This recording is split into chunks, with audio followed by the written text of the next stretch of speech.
Sa process na yun ay santikan, which means friction.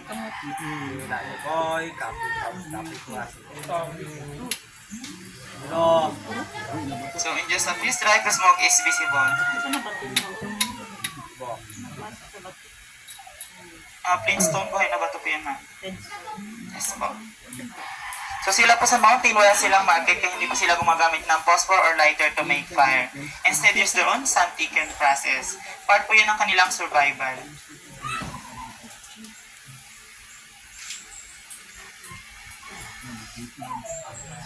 At sa kanila po at the age of 5, tinitrain na po nila yung mga bata kung paano po gumawa ng apoy gamit ang tatlong materials at kung paano po mag-hunt ng animals sa mountain.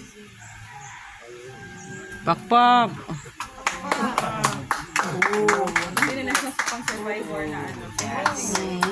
Ano yan tawag? Ang pasalamat tawag? Magsukor. Magsukor. Magsukor bo. Magsukor ba?